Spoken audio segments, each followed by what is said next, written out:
श्रमेण सर्वम साध्यम, यानी कि कड़ी मेहनत से सब कुछ हासिल किया जा सकता है।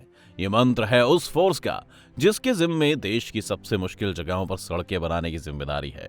इस ऑर्गेनाइजेशन की मदद से ही आज इंडियन आर्मी कहीं पर भी पहुंचकर अपने दुश्मन को ढेर कर सकती है, अपनी टुकड़ी को जल्द से जल्द मदद पहुंचा सकती है और किसी भी फ्रंट पर देश की रक्षा कर सकती है। हम बात कर रहे हैं बीआरओ की।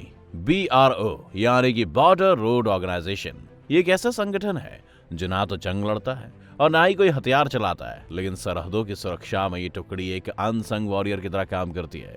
तो आखिर ये बीआरओ है क्या और क्यों सेना का हिस्सा ना होते हुए भी देश की सुरक्षा के लिए आज ये इतना जरूरी बन चुका है? इसे बनाने की जरूरत क्यों पड़ी और कैसे चीन से लड़ने से लेकर इंडिया को सुपर पावर बनाने तक बीआरओ एक इम्पॉर्टेंट ऑर्गेनाइजेशन है? इन सारे सवालों के जवाब मिलेंगे इस वीडियो में, तो कहीं मत जाइए और बने रहिए अंत तक। दोस्तों, हमारे देश के बॉर्डर 7 देशों से लगते हैं, जिसमें चीन और पाकिस्तान भी शामिल हैं। इन बॉर्डर्स पर बड़े बड़े माउंटेन, रेगिस्तान और बर्फ से ढके हुए एरियाज से लेकर लैंडस्लाइड वाले एरियाज और रिवर्स जैसे कुछ बड़े ऑब्स्टिकल्स हैं, जिन्हें जीत पाना आसान नहीं है। लेकिन बॉर्डर रोड ऑर्गेनाइजेशन यानी बीआरओ ने इन सभी बाधाओं को पार करके न सिर्फ इंडियन आर्मी को कनेक्टिविटी प्रोवाइड की है, बल्कि इन रोड्स की हेल्प से लोकल लोगों की लाइफ भी सुधारने में मदद की है। आसान भाषा में समझाएं तो ये सेना के लिए वर्ल्ड क्लास इंफ्रास्ट्रक्चर तैयार करता है। बीआरओ की स्थापना। अब अगर इसकी शुरुआत की बात करें तो बीआरओ जैसे किसी संगठन की जरूरत आजादी के बाद ही महसूस हो गई थी, क्योंकि 1948 की पाकिस्तान से हुई लड़ाई में और उसके बाद चीन से हुई झड़प में कमजोर बॉर्डर इंफ्रास्ट्रक्चर की वजह से इंडिया को काफी नुकसान हुआ। दरअसल उस दौरान बॉर्डर के पास सड़कें ठीक हालात में नहीं थी, जिसकी वजह से सिक्योरिटी से रिलेटेड स्ट्रैटेजीज ढंग से फॉलो नहीं हो पाई।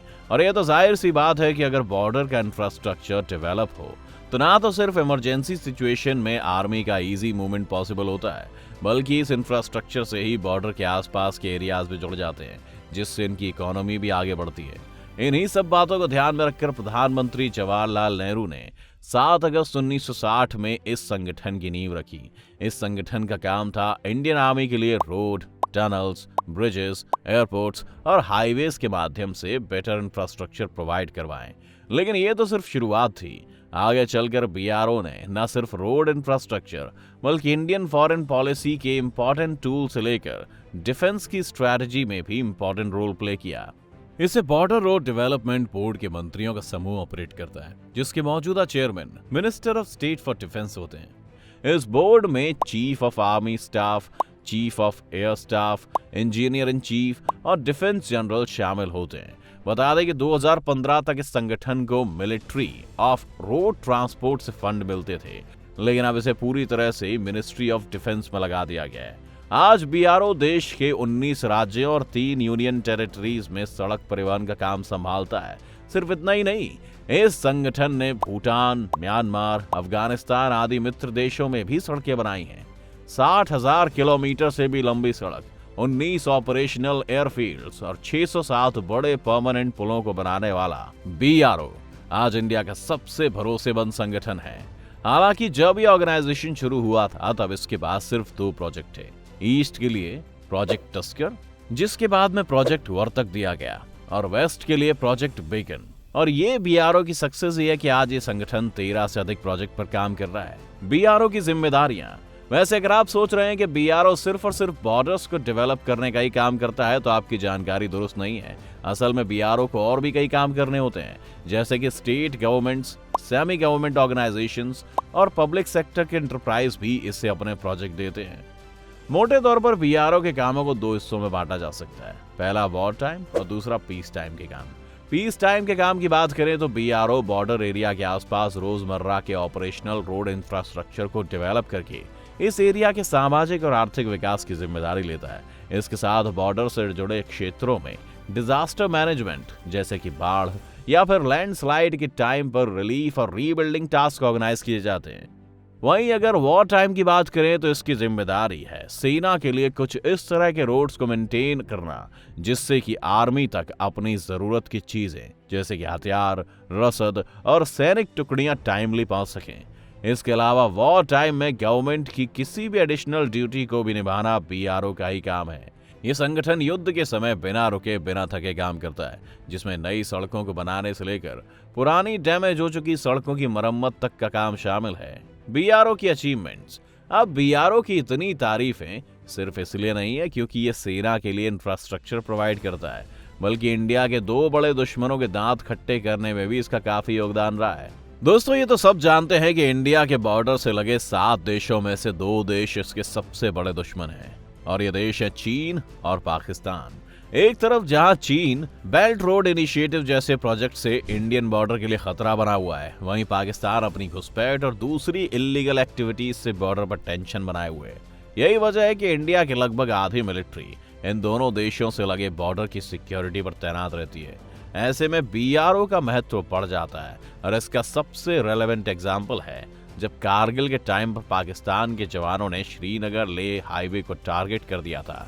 इस हाईवे से ही इंडिया लेह और लद्दाख पर अपनी पकड़ बनाए रखता था, जिसे टारगेट करके पाकिस्तान इंडिया की पकड़ को कमजोर करना चाहता था। लेकिन बीआरओ ने दिन रात कड़ी मेहनत से उनके इस नापाक इरादे को नेस्तनाबूद कर दिया। यही नहीं, आज के टाइम पर लेह और लद्दाख का इंफ्रास्ट्रक्चर इतना मजबूत है कि चीन भी इस पे भड़का हुआ है। हाल में चीन से जो भी झड़पें हुई, उनमें चीन की फ्रस्ट्रेशन का एक बड़ा रीजन इंडियंस का मजबूत इंफ्रास्ट्रक्चर भी था, जिसकी बदौलत इंडियंस ने उनके हर मूव को नाकाम कर दिया। ठीक ऐसे ही डोकलाम जैसे इंपॉर्टेंट एरिया में भी बीआरओ की बदौलत तैयार हुए बेटर इंफ्रास्ट्रक्चर की वजह से इंडिया चाइना को काउंटर करने में कामयाब रहा। बीआरओ की इंपॉर्टेंस अब इतनी बढ़ चुकी है दोस्तों कि जहां भी काम थोड़ा मुश्किल नजर आता है, वहां जुबान पर पहला नाम बीआरओ का ही आता है। चाहे लद्दाख में दुनिया की सबसे ऊंची सड़क हो या मुश्किल पहाड़ियों पर बनी रोहतांग सुरंग, बीआरओ की बदौलत इंडियन आर्मी को बॉर्डर एरियाज में स्ट्रेटेजिक बढ़त हासिल हुई है। इसके अलावा जिस तरह से बीआरओ ने नॉर्थ ईस्ट के राज्यों की मेनलैंड इंडिया से कनेक्टिविटी बढ़ाई है, वो भी वाकई काबिल तारीफ है। दरअसल नॉर्थ ईस्ट अपने खराब इंफ्रास्ट्रक्चर की वजह से मेनलैंड इंडिया से बेहतर ढंग से जुड़ा हुआ नहीं था, जिसकी वजह से न सिर्फ इस जगह का विकास पिछड़ रहा था, बल्कि यहाँ पर घुसपैठ का खतरा भी बढ़ रहा था। और 1962 में हुई चीन की लड़ाई में इस बात की समझ सबको हो भी गई थी। आज बीआरओ ने नॉर्थ ईस्ट में 102 अंडर कंस्ट्रक्शन ब्रिजेस में से 45 पूरे कर लिए हैं। अगर इसकी दूसरी अचीवमेंट्स की बात करें तो आज बीआरओ ने लद्दाख से लेकर अरुणाचल प्रदेश तक लगभग 53,000 किलोमीटर तक का रोड इंफ्रास्ट्रक्चर डेवलप किया है। इसमें सबसे इंपॉर्टेंट प्रोजेक्ट का नाम प्रोजेक्ट संपर्क है। इस प्रोजेक्ट की मदद से घुसपैठ, नकली पैसा और ड्रग्स की तस्करी पर नकेल कसी जा सकी। अटल टनल का भी ऐसा ही एक एग्जाम्पल है, जिससे मनाली से लाहौल स्पीति का ट्रैवल टाइम 4 से 5 घंटे तक कम हुआ है। आपको बता दें कि इंडियन गवर्नमेंट ने इस ऑर्गेनाइजेशन का यूज अपनी डिप्लोमेसी को मजबूत करने के लिए भी किया है। बीआरओ को यूज करके भारत ने तजाकिस्तान, भूटान और म्यांमार जैसे देशों की मुश्किल जगहों पर सड़कें बनाकर उनके इंफ्रास्ट्रक्चर को मजबूत बनाया है। इस तरह से बीआरओ की मदद से भारत ने इन देशों से अपने संबंध अच्छे किए। आज जिस तरह से एशिया के देश विकास की गति में आगे बढ़ रहे हैं, फिर चाहे वो इंडिया हो, जापान हो या फिर चीन ही क्यों ना हो, आने वाले समय में विश्व की धुरी इसी महाद्वीप के पास होगी। और तब जरूरी होगा ये देखना कि कौन सा देश कितने पानी में है। और ऐसे में जब एक देश के बॉर्डर पूरी तरह से सेफ होंगे, तब वो आगे की डेवलपमेंट की ओर अच्छे से ध्यान दे पाएगा। और इसीलिए इंडिया में बीआरओ एक ऐसा इंपॉर्टेंट एस्पेक्ट है जो कि इंडिया को एक सुपर पावर बनने में मदद कर सकता है और चीन के खिलाफ एक अदद कॉम्पिटिटर की भूमिका में खुद को खड़ा कर सकता है। उम्मीद करता हूं कि बीआरओ के बारे में आप सभी बातें अब तक जान चुके होंगे। वीडियो कैसा लगा हमें कमेंट करके जरूर बताएं। वीडियो को लाइक करना ना भूलें और जानकारी अच्छी लगी हो तो इसे शेयर करके अपने दोस्तों को जरूर दिखाएं। हम फिर मिलेंगे एक नई वीडियो के साथ, तब तक के लिए अलविदा।